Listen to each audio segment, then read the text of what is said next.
சுதந்திர தினத்தை தங்களுடைய கட்சியினுடைய தினமாக கொண்டாட வைப்பதற்கு மோடி பார்த்துக் கொண்டிருக்கிறார் என்று காங்கிரஸ் கட்சியினுடைய ஜெயராம் ரமேஷ் அவர்கள் மிக தெள்ள தெளிவாக விமர்சனத்தை வைத்திருக்கிறார். மோடி அவர்கள் தன்னுடைய ட்விட்டர் பக்கத்திலும் மன் கி பாத் நிகழ்ச்சியிலும் கூறியதாவது,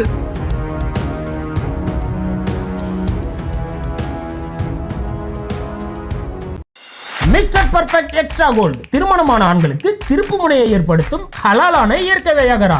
வயதான பலகினமா, சுகர் பலகினமா, இனி கவலை வேண்டாம், உடனே ஆர்டர் செய்யுங்கள். வணக்கம். சுதந்திர தினத்தை தங்களுடைய கட்சியினுடைய தினமாக கொண்டாட வைப்பதற்கு மோடி பார்த்துக் கொண்டிருக்கிறார் என்று காங்கிரஸ் கட்சியினுடைய ஜெயராம் ரமேஷ் அவர்கள் மிக தெள்ள தெளிவாக விமர்சனத்தை வைத்திருக்கிறார். மோடி அவர்கள் தன்னுடைய ட்விட்டர் பக்கத்திலும் மன் கி பாத் நிகழ்ச்சியிலும் கூறியதாவது, ஹர்கர் திரங்காவை அனைவரும் நாடு முழுக்க அனைவரும் கொண்டாட வேண்டும். தங்களுடைய டிபிக்கள், ப்ரொஃபைல் பிக்சர்கள் போன்றவற்றை தேசிய கொடியை வைத்தோ அல்லது தேசிய கொடியை அருகாமையில் இருக்கக்கூடிய செல்ஃபிகளை வைத்தோ அல்லது சுதந்திர தினத்தை சுட்டிக்காட்டும் விதமான அனைத்து ஏது விஷயங்களை வைத்து வேண்டுமானாலும் நீங்கள் செல்ஃபி எடுத்துக்கொண்டு புகைப்படமாக வைக்கலாம். நானும் என்னுடைய ட்விட்டர் பக்கத்தில் வைக்கிறேன் என்று கூறி மோடி தன்னுடைய டிபியை வரையிலும் மாற்றி அமைத்ததும் அனைவரும் வீடு முழுவதும் ஹர்கர் திரங்காவை கொண்டாட வேண்டும் என்று கூறியதெல்லாம் நமக்கு நன்றாக தெரியும். இப்போது ஜெயராம் ரமேஷ் ஒரு விஷயத்தை எடுத்து சொல்கிறார். பாஜகவினுடைய அடிப்படையான RSS சித்தாந்தங்கள் இதுவரையிலும் தேசிய கொடியை இந்த நாட்டினுடைய கொடியாக அவர்கள் ஏற்றுக்கொள்ளவில்லை. 2001 வரையிலான காலகட்டங்கள் வரையிலும் RSS அலுவலகத்தில் தேசிய கொடியை ஏற்றவோ அல்லது சுதந்திர தினத்தன்று தேசிய கொடியை அவர்கள் மரியாதை கொடுக்கவோ இதுவரை இல்லை. 2001க்கு பின்னர் தான் இதை தங்களுடைய தேசிய கொடியாகவும் இந்திய நாட்டினுடைய கொடியாகவும் அவர்கள் சம்மதித்ததும் இன்றும் அது பிரச்சனையாகி கொண்டிருப்பதும், அதற்கு முன்னர் அந்த RSS அலுவலகத்திற்கு அருகாமையில் இருந்த 3-4 வீடுகளில் இளைஞர்கள் தேசிய கொடியை உயர்த்தினார்கள் என்று மிகப்பெரிய பிரச்சனையை ஏற்படுத்திய இதே RSS தான் தற்போது இந்திய கொடியை மிகப்பெரிய அளவில் மரியாதை செலுத்துகிறது, மாலை தூவி அணிக்கிறது, சுதந்திர தினம் கொண்டாடுவது போன்றவற்றைகளை செய்து கொண்டிருக்கிறது.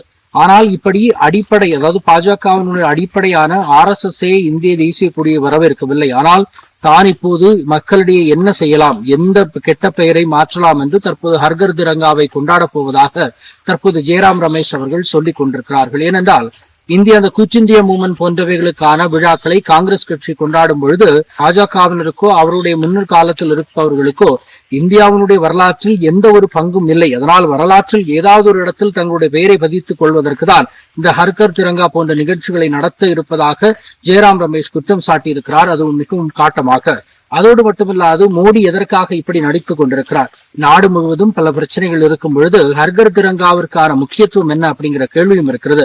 மணிப்பூர்ல இருக்கக்கூடிய கலவரத்திலிருந்து கேரளாவில் நடந்த மண்சரிவு போன்றவைகள் நாட்டிலே மிகப்பெரிய அளவில் பாதிப்புக்குள்ளாகி மக்கள் அனைவரும் வருத்தத்திலும் துயரத்திலும் இருக்கும் பொழுது, அசாம் போன்ற மாநிலங்களில் வெள்ளப்பெருக்கெடுத்து மக்கள் தவித்துக் கொண்டிருக்கும் பொழுது, இதே போன்று பண்டிகைகளுக்கோ அல்லது இதே போன்று சுதந்திர தினத்தை மக்கள் எப்படி கொண்டாடுவார்கள் என்கின்ற ஒரு சில நிமிடமாவது யோசித்துதான் இதை பேசுகிறார்களா? டிபி எடுத்து போட வேண்டுமாம், செல்ஃபி எடுத்து போட வேண்டுமாம், அப்படி போட்டு விட்டால் சுதந்திர தினம் கொண்டாடுவது போல் ஆகும். யாரை ஏமாற்ற பார்க்கிறீர்கள் மோடி அவர்களை என்று ஜெயராம் ரமேஷ் மேலும் சில வார்த்தைகளையும் சர்ச்சைக்குரிய பேச்சுக்களையும் அவர் பேசிக் கொண்டிருக்கிறார். இப்படி பல விஷயங்கள் கடந்து சென்று விட்டன. RSS ஏற்கவில்லை. RSS கோல்வார்க்கர் சொல்லும் பொழுது இங்கே பல கலவரத்தை தூண்டுவதற்காகவும் பல விஷயங்களை மேற்கோள் காட்டுவதற்காகவும் தான் காங்கிரஸ் கட்சி போன்றவர்கள் தேசிய கொடியை தங்களுடைய கட்சி கொடியாக மாற்றிக் கொண்டிருக்கிறார்கள் என்பதையும் இவர்கள் சொல்லும் பொழுது எந்த அளவிற்கு தேசிய கொடியை இவர்கள் அவமரியாதை செய்து கொண்டிருக்கிறார்கள், எந்த அளவிற்கு இவர்கள் வெறுத்துக் கொண்டிருந்தார்கள், இப்பொழுது வேறு வழியில்லாமல் அதனை ஏற்றுக்கொண்டிருக்கிறார்கள் என்பது நமக்கு தெரியும். நீங்கள் என்னதான் நாடகங்கள் அரங்கேற்றினாலும் உங்களை பற்றிய விஷயங்கள் மக்களுக்கு இப்போது தெரிந்து கொண்டிருக்கிறது. நடந்து முடிந்த லோக்சபா தேர்தலை அதற்கு பதிலாக கூற வேண்டும். வருகின்ற காலங்களில் நடக்கப் போகின்ற இடைத்தேர்தல்கள், மாநில தேர்தல்களிலும் இந்த நாடகங்கள் எதுவும் பலிக்காது என்பதை நீங்கள் புரிந்து கொள்ள வேண்டும். பொறுத்திருந்து பார்க்கலாம்.